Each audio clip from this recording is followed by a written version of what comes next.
क्या आपने कभी सोचा है कि हमारा सनातन धर्म केवल पृथ्वी तक सीमित नहीं, बल्कि पूरे ब्रह्मांड से जुड़ा हुआ है? क्या यह संभव है कि हजारों साल पहले हमारे ऋषियों को उन ब्रह्मांडीय रहस्यों का ज्ञान था जिन्हें विज्ञान आज खोज रहा है? आज हम आपको ले चलेंगे एक दिव्य यात्रा पर, जहां हम जानेंगे सनातन धर्म और ब्रह्मांड का अद्भुत संबंध। ब्रह्मांड की उत्पत्ति क्या वेदों में बिग बैंग का उल्लेख है? आधुनिक विज्ञान कहता है कि ब्रह्मांड की शुरुआत बिग बैंग से हुई थी, लेकिन क्या आपको पता है कि ऋग्वेद में इसी रहस्य का उल्लेख नासदीय सूक्त में किया गया है? ऋग्वेद 10.129 में लिखा है कि सृष्टि की शुरुआत अंधकार से हुई थी और फिर एक दिव्य ऊर्जा परम तत्व से यह ब्रह्मांड जन्मा।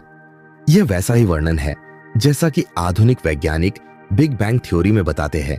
क्या यह सिर्फ एक संयोग है या फिर हमारे ऋषि मुनि हजारों साल पहले ही ब्रह्मांड के रहस्यों को जान चुके थे? क्या वेदों में छिपा ज्ञान विज्ञान से भी आगे था? ब्रह्मांड में ऊर्जा, यूएम का कंपन और विज्ञान। क्या आप जानते हैं कि पूरा ब्रह्मांड एक कंपन वाइब्रेशन पर आधारित है? विज्ञान ने साबित किया है कि हर चीज एक स्पंदन फ्रीक्वेंसी पर काम करती है।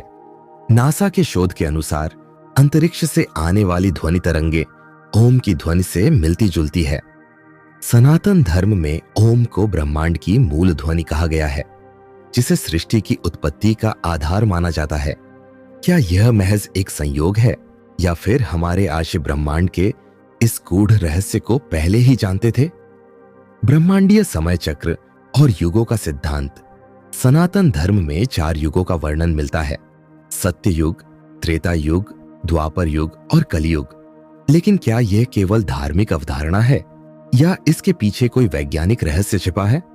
विज्ञान के अनुसार भी समय चक्रों में चलता है: ब्रह्मांडीय कालचक्र और सौरमंडल की गतिविधियां। नासा ने माना है कि पृथ्वी और ब्रह्मांड के कई परिवर्तन एक निश्चित चक्र में होते हैं। क्या यह संभव है कि युगों का सिद्धांत ब्रह्मांड के विशाल समय चक्र को दर्शाता है? अगर यह सत्य है, तो क्या ब्रह्मांड भी हमारे धर्म के अनुसार एक चक्र में घूम रहा है? ज्योतिष और ब्रह्मांड का संबंध। सनातन धर्म में ग्रहों का बहुत महत्व है, लेकिन क्या यह केवल आस्था है या इसके पीछे कोई वैज्ञानिक आधार है? ज्योतिष केवल अंधविश्वास नहीं, बल्कि खगोल विज्ञान, एस्ट्रोनॉमी पर आधारित है। वैज्ञानिकों ने भी माना है कि ग्रहों की स्थिति पृथ्वी पर ऊर्जा परिवर्तन लाती है। चंद्रमा का प्रभाव समुद्र की लहरों और मानव मनोदशा पर पड़ता है।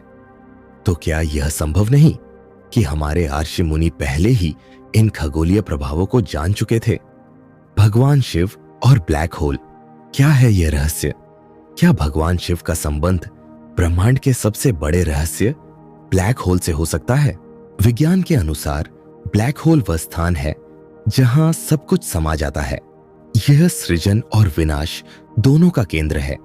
शिव को संहारकर्ता कहा गया है, जो सृष्टि का अंत करने के बाद उसे फिर से उत्पन्न करते हैं। क्या यह संभव है कि शिवलिंग ब्रह्मांडीय ऊर्जा का प्रतीक है, जो विज्ञान के ब्लैक होल से मिलता जुलता है? अगर यह सत्य है, तो क्या भगवान शिव ब्रह्मांड की अनंत चेतना के प्रतीक है? ब्रह्मांड और सनातन धर्म, क्या यह एक ही सत्य है? अगर हम इन सभी तथ्यों को जोड़ें, तो एक बात स्पष्ट होती है: सनातन धर्म केवल एक आस्था नहीं, बल्कि ब्रह्मांडीय विज्ञान, कॉस्मिक साइंस का एक विशाल भंडार है। यह धर्म हमें ब्रह्मांड की गहराइयों से जोड़ता है। वेदों और पुराणों में लिखी बातें आधुनिक विज्ञान से मेल खाती है। क्या यह सब सिर्फ संयोग है या फिर यह एक दिव्य सत्य है? अगर विज्ञान और सनातन धर्म साथ आ जाए, तो क्या हम ब्रह्मांड के सभी रहस्यों को जान सकते हैं? क्या आपको भी यह रिश्ता महसूस होता है? सनातन धर्म और ब्रह्मांड का यह संबंध अनंत है। इसे केवल पढ़कर नहीं, बल्कि अनुभव करके समझा जा सकता है। अगर आपको भी इस ज्ञान ने आकर्षित किया, तो इस वीडियो को लाइक करें, अपने मित्रों के साथ साझा करें और हमारे चैनल सत्या सनातन धर्म को सब्सक्राइब करें। क्या आपको भी लगता है कि सनातन धर्म ब्रह्मांडीय विज्ञान से जुड़ा हुआ है? हमें कमेंट में बताएं।